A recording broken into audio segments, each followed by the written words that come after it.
ঠাকুরগাঁও জেলায় গেল ৬ মাসে আত্মহত্যা করেছেন ১৩৫ জন, যা পরিণত হয়েছে একটি বড় সামাজিক ব্যাধিতে। তরুণ ও যুবকদের আত্মঘাতী প্রবণতায় জেলা জুড়ে সৃষ্টি হয়েছে উদ্বেগ, উৎকণ্ঠা। ঠাকুরগাঁও প্রতিনিধি MS আমাদের প্রতিবেদন। ছড়িয়ে পড়ল মর্মান্তিক সংবাদটি। ছুটে এলো মিতুর সহপাঠীরা, কান্নায় ভেঙে পড়ল তারা।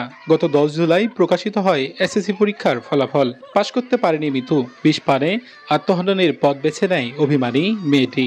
ওর ছোট ভাইটা হলো বাড়িতে বসে দেখছে যে আমার বন্ধু দরজা লাগা দিছে, বাপ মাকে সংবাদ দিয়ে আসছে, তারপরে দরজা খুলে দেখছে এই অবস্থা। ও রেজাল্ট আসবে, আমার রেজাল্ট ভালোই আসবে, ভালো আসুক আর খারাপ আসুক বেটি, কোনো টেনশন করব না। কথা না মা, তুমি কি মনে করতেছো আমি অন্য কোনো মেয়ের মতো? একই দিনের সন্ধ্যায় আত্মহননের পথ বেছে নেয় সদর উপজেলার HSC পরীক্ষার্থী শরীফ। মাদকাসক্ত হয়ে পড়েছিল সে। তো পরীক্ষাতে ফেল করছে, ওর বাপ মা একটু গালাগালি করছিল, এটাই কারণ, তাছাড়া অন্য কোনো কারণ নেই। সে মাদকে আসক্ত ছিল, প্লাস আরও পরীক্ষায় ফেল করছে। আমার মনে হয় যে সব মিলে ও আর ট্যাকেল দিতে পারে না নিজেকে। ধর্মীয় ও সামাজিকভাবে আত্মহত্যা অত্যন্ত গ্রহিত ও অপরাধমূলক কাজ। সফলতা আর ব্যর্থতার মেলবন্ধনে জীবন। কখনো সুখ, কখনো দুঃখের বাস্তবতাকে মেনে নেওয়ার মানসিক প্রস্তুতি অর্জন করতে পরিবারের সহযোগিতাপূর্ণ মনোভাব সবচেয়ে বড় সমাধান। সচেতন হওয়া দরকার সবার।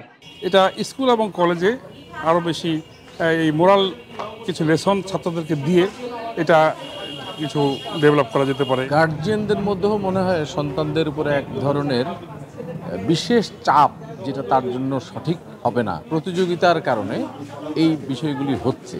নিজের জীবন নিঃশেষ করে দেওয়ার অধিকার আমাদের নিজেরও নেই। আত্মহত্যা করে জীবনকে সার্থক করা যায় না। পরীক্ষায় অকৃতকার্য, হতাশা, দারিদ্র্য, প্রেমী ব্যর্থতা আর নেশায় আসক্তি থেকে তরুণরা বেছে নিচ্ছে নিজেকে নিঃশেষ করার পথ। বন্ধে প্রয়োজন স্কুল, কলেজ সহ শিক্ষার প্রতিটি স্তরে কাউন্সেলিং এবং সচেতনতামূলক প্রচার। কখন আমরা বুঝবো যে একজন মানুষ আত্মহত্যা করতে পারে, কখন সাহায্য নিতে হবে, কখন সাইকোলজিস্ট বা সাইকিয়াট্রিস্টের কাছে যেতে হবে, এই কেস বাই কেস যদি আমরা স্টাডি না করি তাহলে আসলে আমরা কোনো নিশ্চিত উত্তর দিতে পারবো না। MS Samad, ATN news, Thakurgaon.